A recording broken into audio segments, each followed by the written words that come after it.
Leimakhongda meitei yum kaya thugairame.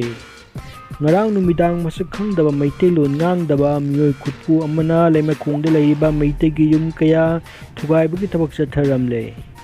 Maduda yum kaya akai atoi thokle hairi pausina hai Leimakhongda leiba meitei yumsingda mi leiba yaroi haiduna kihanbagi thabak chatharakpadagi mafam aduda yumlingduna leiba meitei imung kaya mayum thadokna labuk lamahangsinda ahing yarektuna leiki hairi asigumlaba mi leitabagi khudongchaba silauduna sakhangdaba mioi khutpu aduna yumsing adu thugairambani.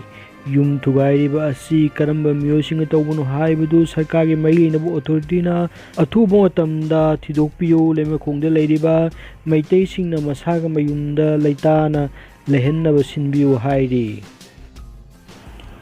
Kuki territory sembada Manipur mutkhinaba maram oihaloidabani. NSU lamgi wathok nakal amakhaktagi wada waroisin piba yaroi haumi. Manipur government ki lisang phadaba ngaihaki policy na kuki territory sembada Manipur mutkhiba maram oihaloidabani. National Sport University lamgi wathok nakal amakaki waroisin piba sumya yaroi haina Federation of Haumi na hairi. Federation asigi President Dr. K. Hera Kabuina ngasi press tholokpa cherol asina haibadi Manipur State Darbasna Senjam Chirang Koktuki uyok oina piduna lakpa lambu kuki na mapu sajinduna makhoigi lamni hairakpada Manipur government na kuki gi michang changduna agreement tawriba asi nakal namakhakki yengba thausilni karigidamakta Manipur government ki mihutsingna nakal namakhaktagi yengba miyengda waroisin piribano.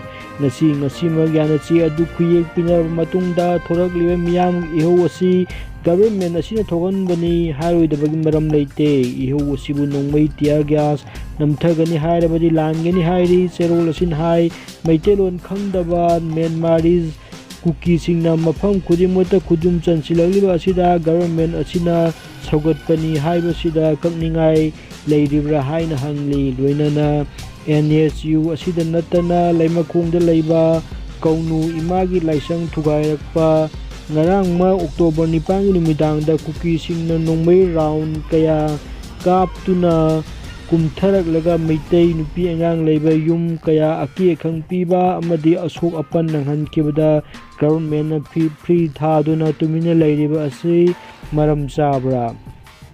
Kablakkiba nongmaising adu hojik phawba phagattabagi maram karigino Kaubrugi laifamlenda lai khurumba chatpa phawbada kuki singna sel laurakpa Kaubrugi laifam thugaiba thangjingbu kuki gini hairakpa maming phawba thangting haina onthorakpa Moroigi Kodompukwi lairembi laisangbu thugaibada natana laifam phawba kuki gi lamni haijalakpa masida natana laining thau tauthingmang phawba kuki ningthauni haina lairikti isinlikpa kaya asina government asi ngasi phawba tuminna leisinduna lakli hairi.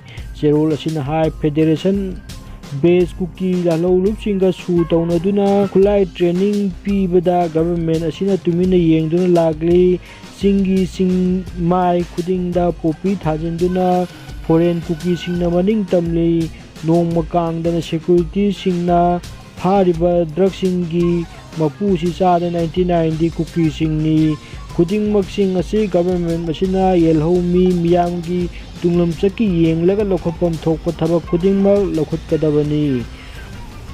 Suglai leitraba Anglo Kuki War 1817 to 1819 thonjenduna Manipur gi lamda kuki territory onnaba fake history puthokduna celebrate tawi. Manipur government gi lisang thadaba ngaihaki policy asina kuki territory sembada Manipur thugainabagi maram oihloidabani.